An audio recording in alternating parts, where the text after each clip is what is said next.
it's crazy, but it's You're watching Channel Zed, the world's leading zombie apocalypse channel. Broadcasting live from Studio Zed. makes me act the way I do. Welcome to UndeadLive, reporting from the front lines of the zombie apocalypse. We have your back morning, noon, and night, whether you're dead, undead, recently deceased, or fully alive. We have the apocalypse covered. I'm your host, Athena Actipus. And I'm your co-host, Dave Lundberg-Kenrick. And we are very happy to welcome you to a very, very, very special episode of UndeadLive. We will be talking to students who are worried that they may be turning into zombies. In fact, they're my students. They're our students, Dave. So we'll be trying to figure out what's going on in the classroom, and we'll talk just in general about how you can tell if you might be turning into a zombie and what all this means for understanding what's going on in the zombie apocalypse right now. That's right. Now, do you know, are you turning into a zombie, Athena? I don't think so, but now that you ask, I mean, I have turned into a zombie in the past, and I guess I do have some zombification symptoms. I'm definitely getting zombified by the whole idea of zombification, the sort like the meta-zombification. Maybe perhaps that's happening for me. What are your symptoms? But there might be other things. I kind of look at everything in the world through this lens of zombification. I started, teaching a class about the science of zombification. I'm writing a book about it. I talk to people about it all the time, even if they don't really seem that interested. So I might be infected. Maybe they just don't seem interested because they're so zombified by it. They're just like, it's possible. Oh. So, yeah. How about you, Dave? Are you? Well, I'm trying to stay strong. I'm trying to protect my humanity, but I'm pretty worried, because, well, for one thing, maybe you couldn't even tell, right? Maybe it's not like becoming a zombie is like a conscious choice, like a career change. Maybe it's happening to me right now and I don't know. How would I know? Yeah. So. Yeah. Well, maybe this is a good time for us to kind of talk about how, maybe both of us have kind of been zombified by this whole idea of zombification and our desire to actually infect others with this idea, right? We have a podcast, but now we're teaching this class at ASU called The Science of Zombification, and we've been doing this for a few weeks now. And we kind of had an incident in class on Wednesday last week where, I don't know about you, but I started getting kind of worried that some of the students were turning into zombies. Yeah, I noticed you're not even here in the classroom. Speaking of being kind of worried, So, well, I was hoping that you could hold down the fort there in the classroom while I run the show from the safety of my office. Well, I got to be honest. Students are turning into zombies, and we got one right now that seems to be zombified by. Do you hear him? No. What's going on there, Dave? Maybe you need to show us or bring a student there. I think there's one right back here. Right back here. Come on up. Oh. Come on up. Oh. This zombie needs to be asked to come up because she's zombified by social norms, right? Or tell us what you're zombified. Absolutely. The fear of social ejection is really getting to me, for sure. Oh, so tell us, Crystal, for everybody who doesn't know you, tell us, who you are and, why you're worried that you might be turning into a zombie. Yeah, my name is Crystal. I'm a psychology student here at ASU, and I'm worried that I'm turning into a social zombie. I think everything that I do kind of is around the idea of conformity and being accepted. And, even being here today, I'm like, oh man, like I gotta make sure I don't mess it up, or what if social rejection? So I think I'm definitely being zombified by the idea of social rejection, and like what I chose to wear today. Like, we can get a pan of that if we can. Yeah, the outfit, the fit check. Yeah, the outfit, some shoes. I was worried about it because I was like, oh man, I gotta pick what's gonna work out for the podcast today, and I think it's an excellent choice. Of being socially rejected, Well, can I bring Mzilikazi Koné on to talk with you and us about these issues of, like, are you turning into a zombie? Mzilikazi, thanks so much for being here with us on the show. Mzilikazi is our host of Zombie History, and Mzilikazi, you know a little bit about social norms because you study political science and history. And what are your thoughts about what's going on with Crystal? Well, hello everyone. Good evening, good morning, good afternoon, wherever you are. I really can identify with Crystal's point here about being zombified by social norms, right? The ways in which our expectations of other people, our desire to belong, right, are really in a sort of conflict. Like, how do you be true to yourself? But also, we are community-oriented beings, right? We want to be accepted by our group, right? So I can imagine the challenge there between pushing to be, your individual self, whatever that means, but also the desire to be embraced by, the other students, whatever is happening at the university. So it makes sense you'd be concerned about being zombified by social norms. Yeah, absolutely. Is there anything that I can do to kind of take back control, or is it just zombified forever? That's an excellent question. Personally, for those who know me, know that I always turn to art and culture. And I think there's some music I might recommend, you might explore, for example, whether it be punk rock or reggae and dancehall music that is based on, particularly punk music, resisting social norms, like large social norms. And I mean, of course, we find that those folks who are like into the music and culture might also have some shared social norms. But as a whole, when we try to push ourselves to think outside of the box, as it were, right? And maybe there's some sort of cultural support to your how you choose to dress, to be like, yeah, I'm gonna wear what I'm gonna wear, and I'm gonna find my people no matter how I dress, right? We don't have to conform to just one idea, but that there's many groups, and that your people, whoever they are gonna find you and embrace you no matter what you're wearing. Of course. And I was reading a little bit, and it was talking about like evolution and like why you want to be socially accepted from evolution. Is there any like science behind that, or is it just silly stuff,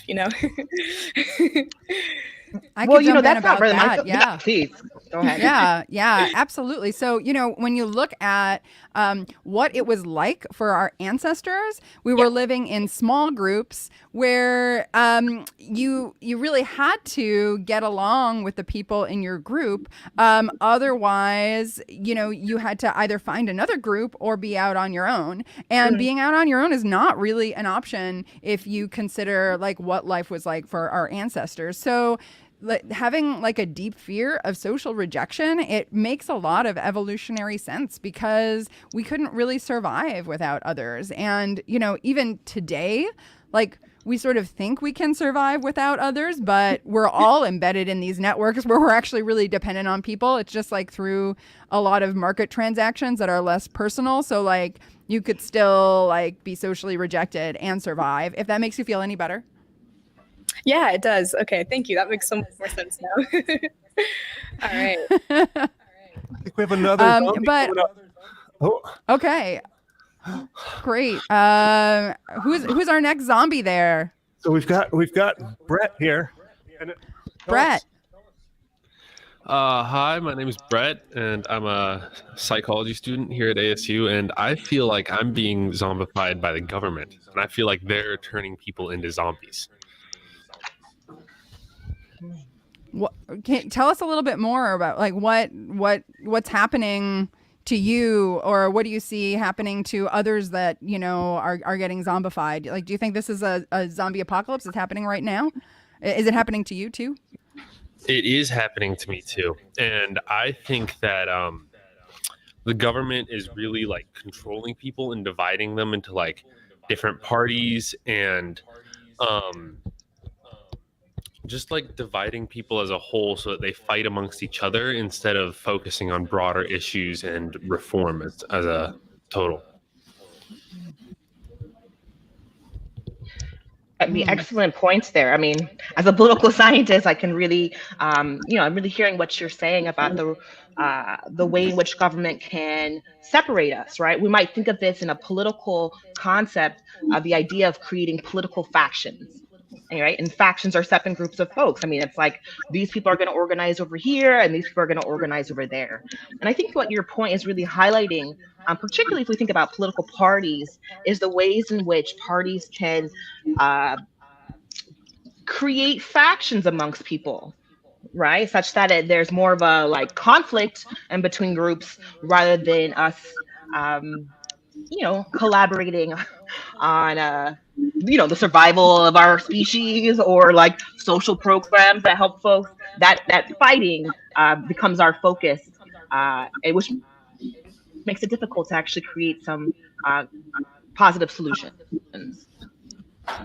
Yeah, we have a bunch of comments from the audience here too. But Brett, do you wanna jump in first, and then we can get to comments about from the audience?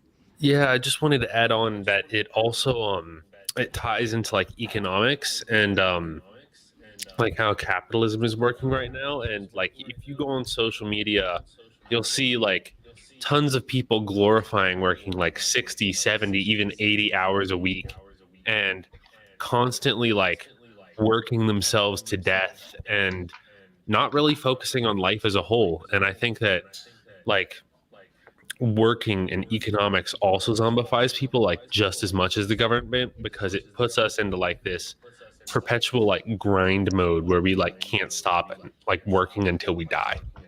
Ooh. Yeah, that's a really powerful point, and I can identify with your perspective there. This idea, and I think folks of this generation really understand, because it's really pushed out to you, the role of hustle culture, right? Or whether or not, like you're not doing enough if you haven't created a second or third job, or what about your passive income? Are you making passive income, or have you gotten into Forex yet? Or let's talk about the market, right? There's all of these pressures to be working multiple jobs. And a part of that is the time we're living in. And also some of that is a reflection of what it takes to live. Right. And the reality is, if you are focused on working 2 or 3 or 4 jobs, that makes it a lot more difficult for you to be concerned about organizing. Right. It makes it a lot more difficult for you to make connections with your neighbors or your fellow students or your coworkers.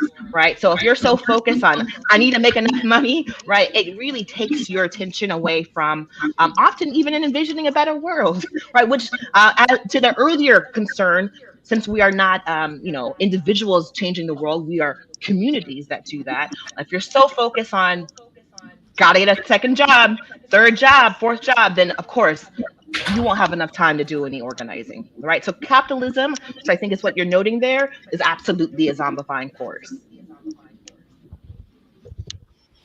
Yeah, we have some great comments from the audience here too, about how, you're allowed to just have hobbies and chill too. You don't need to work all the time. So, and in general, also connecting this to, the social norm. So what Crystal was talking about, that some of what's going on with, the expectations and the norms of having to hustle and work all the time and work multiple jobs.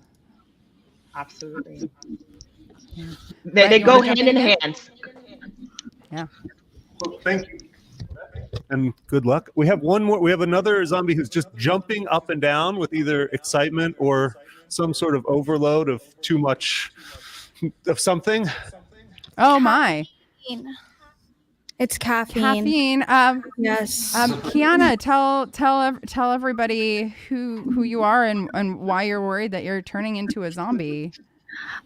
So my name is Kiana, and I feel like I've been turned into a zombie because I now am an adult and I've been allowed into the secret club that adults were hiding from children, and it's called the Coffee Zombie Club. So essentially, we wake up in the morning and we go immediately to our Keurig, and we are not, thinking clearly, thinking straight until we've had that cup of joe in the morning. Wow. Yeah. I'm gonna bring another one of our show hosts on to chat with all of us. Giselle, welcome. Tell us who you are and what do you think of the situation that Kiana is in? Do you think she's just turning into a zombie? All right. Well, hey, everybody. I'm Gissel Marquez Alcaraz, future host of Conspiracy Lab here on Zombified. I'm super excited to be on. And, I think she is zombified. I have totally gotten that before. You wake up, you go to your favorite coffee shop, and you have that first sip of espresso. It's like a whole new feeling. And for me, that's something that I'm definitely trying to cut off lately. Specifically, I've been trying to just get drinks with lower caffeine. So I was wondering, have you ever tried cutting it off, or do you feel like you're completely dependent on it? I feel like at the beginning, I definitely was trying to refrain and not become a part of this. But at a certain point, I decided I wanted to dive right in and be a full-fledged member. So I firmly believe in caffeine. Oh, no way. So what is your drink of choice? And also, like, what is that feeling that you think it gives you, especially when you have that first sip, whether it be in the morning, whenever you first consume it? It feels rejuvenating.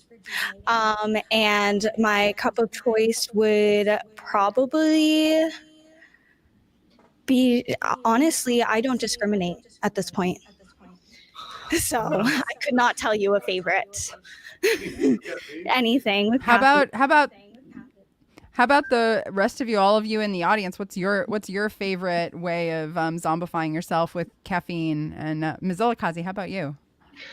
Well, I can really identify. I drink that cup of coffee every day, and I feel a sense of like not really having started my day without it. Now, the thing that really stands out to me is the way in which, when I was a kid, with my parents, and trying coffee and being really turned off by it. Like, that's so disgusting. Why would you drink that?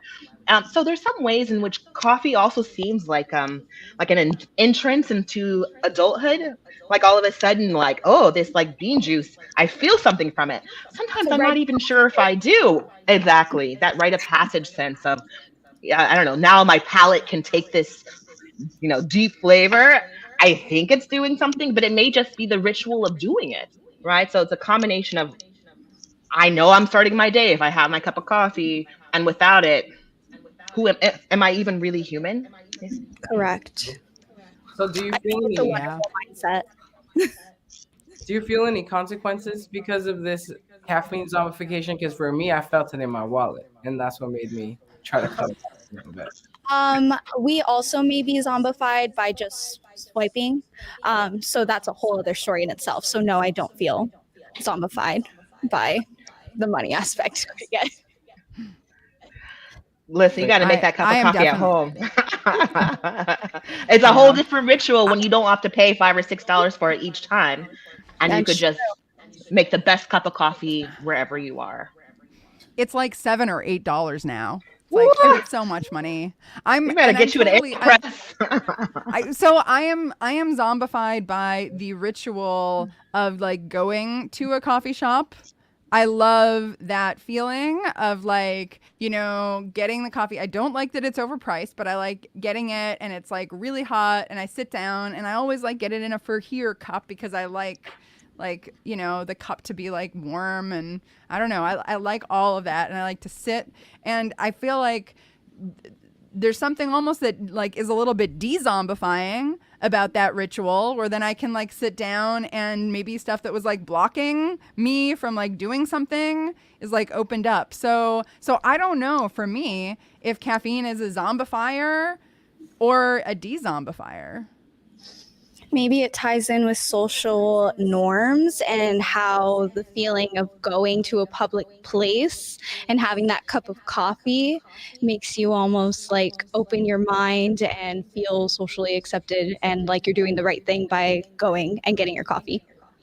And it's I'm definitely...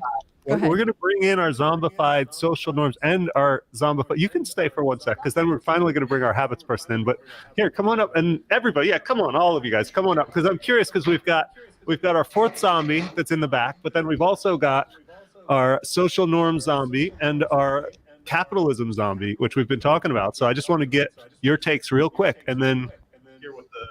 Yeah, I mean, I absolutely agree with the idea that it's a social thing, because I know like whenever I want to meet with a person that I don't know too well, I'm like, hey, let's go grab coffee. Even if I've already had like 3 coffees that day, I'll still go to that coffee shop to do it for the social norms. So I definitely think that it is a social drink. You do it with people. And I think that will definitely solidify the addiction. What do you think of the $7 cups of coffee?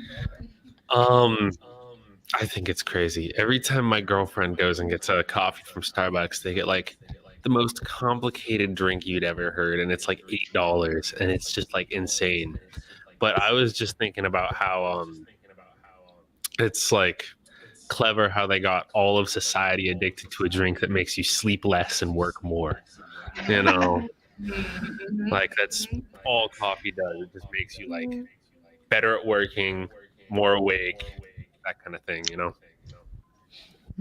Well, I think must produce. Actually, this like ties right in to our final zombie, Krista, because I mean, for so many of us, coffee is such a habit, right? It's like you get up in the morning. I mean, for me, I drink green tea in the morning, but like going to the coffee shop after my green tea, if I can fit it in, is like, I love to do that. So I think that there's quite a connection between caffeine and habits. But Krista, maybe you could tell us a little bit what's going on for you in terms of your, zombification situation at the moment. Yeah, of course. So I'm Krista. Like they said, I'm the habits zombie. So I can also definitely connect with that caffeine habit. I work at a coffee shop. My first step every time I walk into work, I walk in, make myself a quad shot of coffee, and I'm ready to go. Like it's definitely a pretty bad habit of mine. But well, it takes longer to break one than it does to make one. So, but other than that, just like especially my walk to classes, I turn into a complete zombie. There is like no thought process, no brain activity. It's just pop in an earbud, let my feet go where I go. And my freshman year of college, I realized that I was walking like half an hour to class every day, and it was like, whatever, it's normal, all the way across campus from me. And then I realized I forgot my lab coat and I needed that. So I threw it into Google Maps, found out I could have been walking there in 10 minutes every day. So definitely not my proudest moment, but. So lots of habits are zombifying you. Now, is it to the point where it's really like having an impact on your life beyond like, losing a little bit of time here and there in terms of, the way that you're zombified by habits? I think it would have impacted me a lot more this year, because this year a lot of my classes are a lot more back to back. So it would have been a lot harder for me to try and get homework done. It would have been harder for me to get just like sleep in general, because that was my earliest class. So I was always up bright and early trying to walk to class. And then like even just outside of walking times, just the habits of I get back from class, set down my backpack, and I scroll on my phone for 20 minutes before I start homework. So I just very limited amount of free time and very limited amount of time to do homework in general. So Yeah. Mzilikazi, do you want to jump in with any thoughts? Sure. I mean, I'm just thinking about, as I hear you speak about being zombified by habits, why is it so challenging to be zombified by what we see as good habits? Or maybe I should, speak for myself. I zombified by my cups of coffee in the morning, but somehow not zombified by an exercise practice, and somehow not zombified by meditation. The things that I can envision that would make my life experience a more enjoyable one. Can't quite see how I can zombify myself to do those things. But coffee, I can handle that part.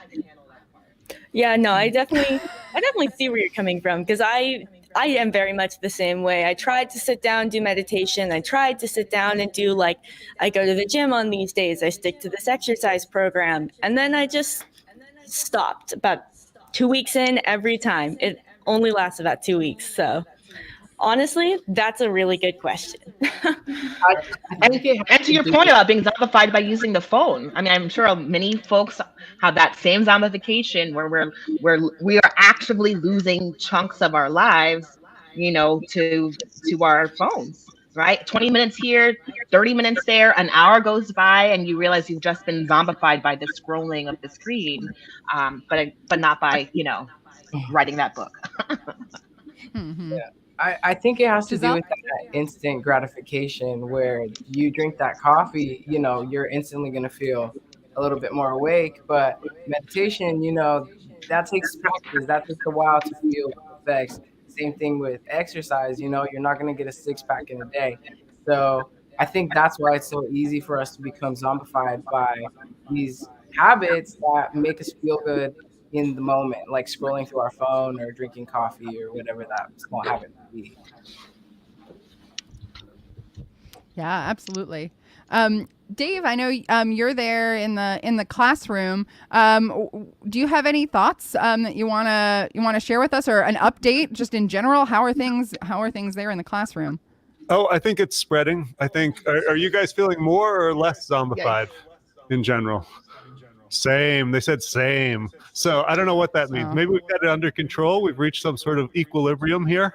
Yeah, I don't know. What do you guys think about our 3 other zombie experts about getting zombified by habits? Is it good? Is it bad? Anybody have a last? So I think we like to justify the good zombification by just saying it's in the flow state, versus the addiction side is bad. So I think you can still be zombified, but I think as a society, we've created different terms for different things that zombify us. So the ones that are socially acceptable is flow and production, but the ones that are bad zombifications, that's that's an addiction. That's hijacking us. And so I think that goes back to my topic of social norms. We've kind of created this caste system of things that zombify us, and I think that kind of goes back to the why is it good to be zombified by going to the gym but bad to be zombified by caffeine. Or we could just change what we label things. So we could now say that when parents get up and eat all the snacks after the kids go to bed, that's a healthy habit, and so we should be proud of that. Well, I think we have things kind of under control. Oh, go ahead. You have things under control there, Dave? I think so. In the classroom? Excellent. Do you think it's safe for me to come back? What do you guys think?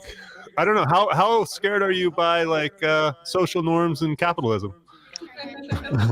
I mean, yeah, I think I've probably been zombified to quite an extent already by both of those things. So yeah, I guess it's probably safe. That was Kiana's joke that I just said louder. Well, cool. Do you have any more questions for our horde of zombies before we go?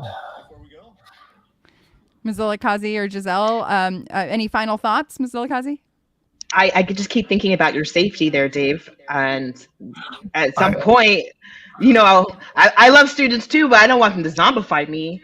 So you might think about your safety so we can come back another day. I have been sort of thinking I could really go for a cup of coffee, a new outfit, a bunch of money, and then just doing the same thing again and again every day. So, So, well, bring in these guys to say goodbye. Thank you to all of you for being on the show with us. In the frame. I was going down. All right, thank you. Yes. All right. And thank you to all of you for joining us for this edition of Undead Live on Channel Zed. Don't forget, you should be zombified by pushing that like button and subscribing to Channel Zed, because that helps us to zombify everybody else, and then we can spread the zombification and get even more zombified by zombification.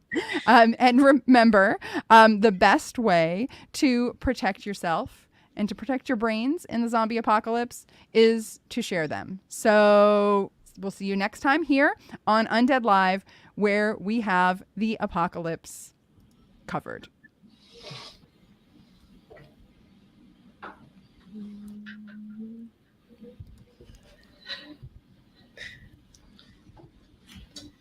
we good? And if the whole world says that we're cool,